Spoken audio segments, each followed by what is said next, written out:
to you, Dr. Ramamurthy.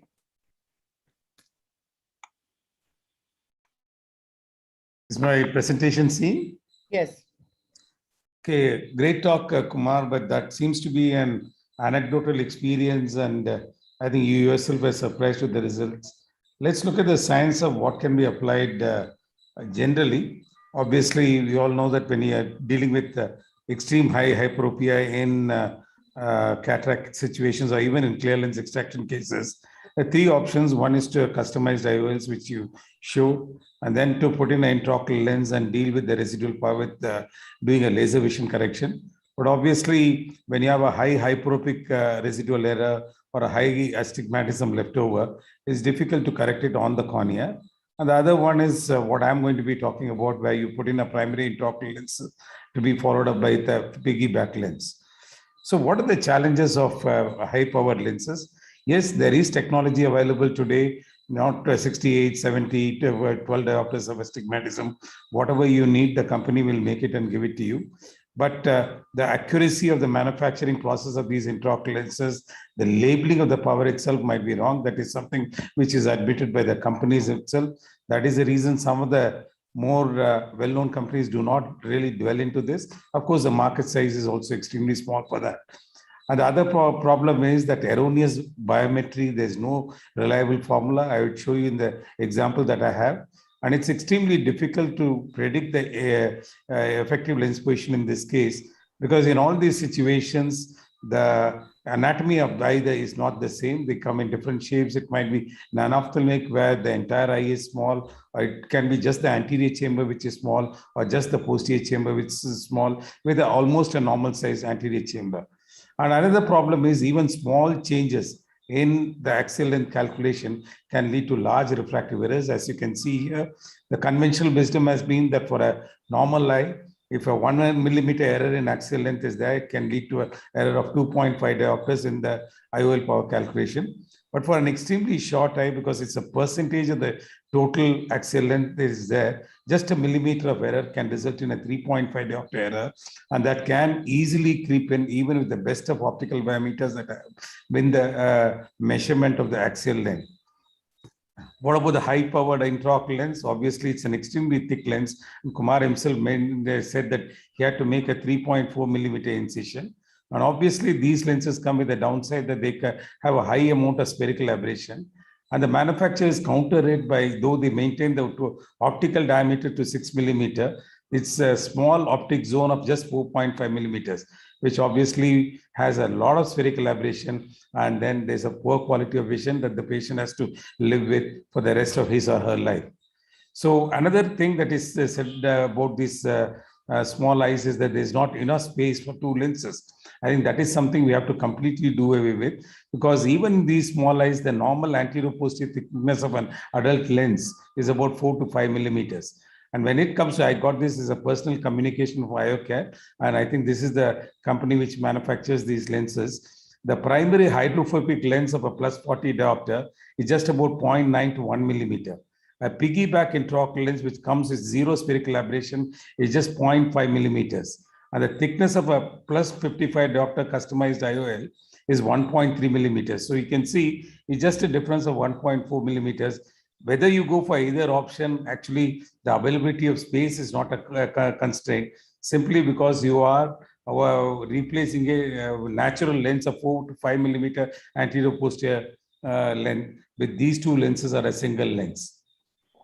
As far as I am going to also show you one specific case, though I have done these piggyback lenses in quite a few. A 31-year-old male patient who had this amount of refractive error, plus 14 diopters in the left eye, and amblyopia 6/24.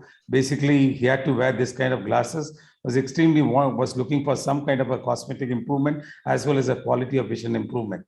And he actually came looking for LASIK. Obviously, that was not possible. And phakic intraocular lens was also not possible because of the shortness of the AC depth. So what we did a specular microscopy, we did a eye trace. Obviously, we would do all these cases in these and OCT, made sure the eye is normal in all these ways. And Barrett Universal 2, the Barrett suite of formula is something I swear by, routinely use with my optical biometer. But what did we get when we put the patient onto the optical biometer? This is the kind of readings that we got. Among the modern formula, there was almost a 5-degree diopter of variation in the right eye and a 10 diopter of variation in the left eye.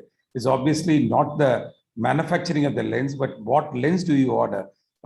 We thought Barrett would be the right way to go, but I was not really convinced. So what we did is to go ahead and placed a plus 40 diopter lens. This is actually an Alcon lens.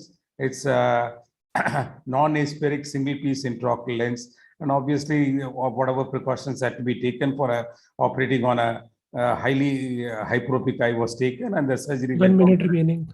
A week later, we did the other eye, and this was the residual refractive error that you had. Obviously, we hit the bullseye in the right eye, almost the bullseye, and the left eye, there was still a plus 6 diopter residual refractive error.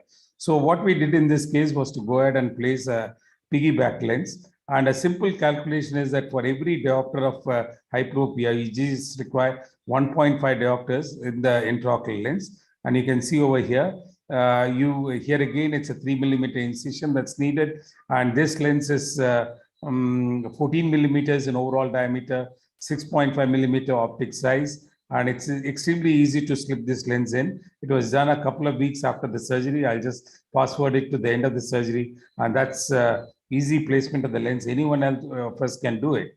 So basically, what did we end up with? A plano refractive correction that plus 14 diopter eye.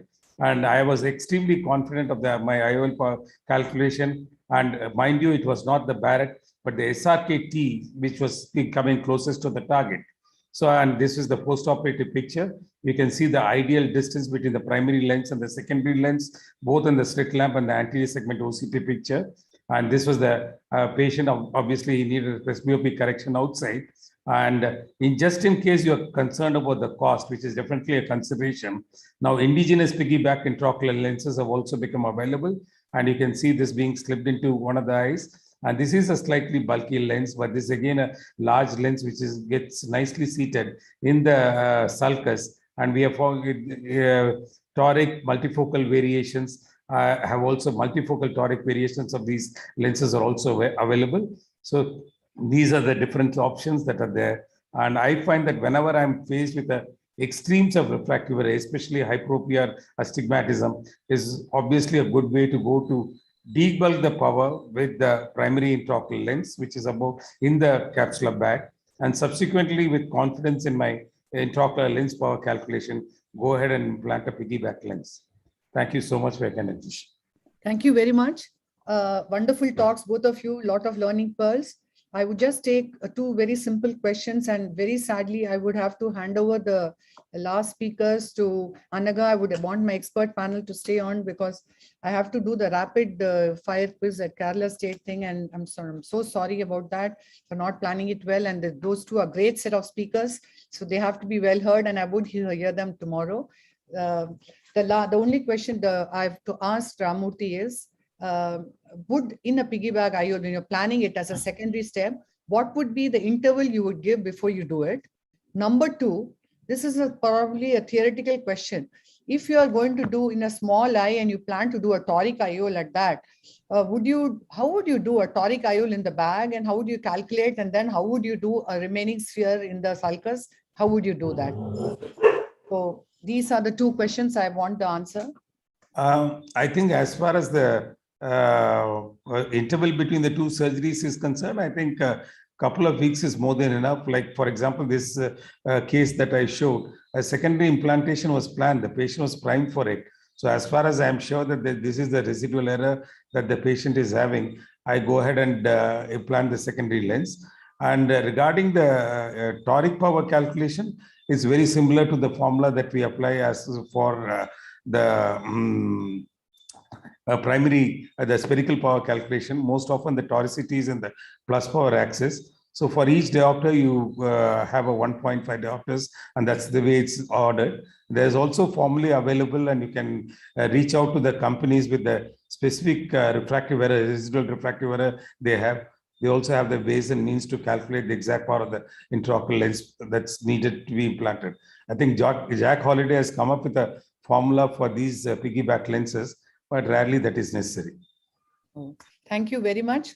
So thanks a lot. I think I should not be making my concluding remarks now. Anaga would take care of y'all. Thank you very much. So let's go on to our next speaker. Anaga, could you take over?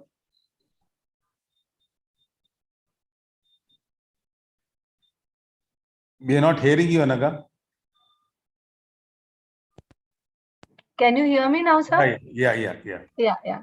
Sir, why do you think SRKT gave a better IOL power calculation in your case? I'm very surprised. Yeah, actually very I surprised. swear by Barrett 2, Barrett Universal 2, and I always say that that's the go-to formula. But in this case, Hoffa Q, Barrett Universal 2, SRKT, each one gave a different intraocular lens power.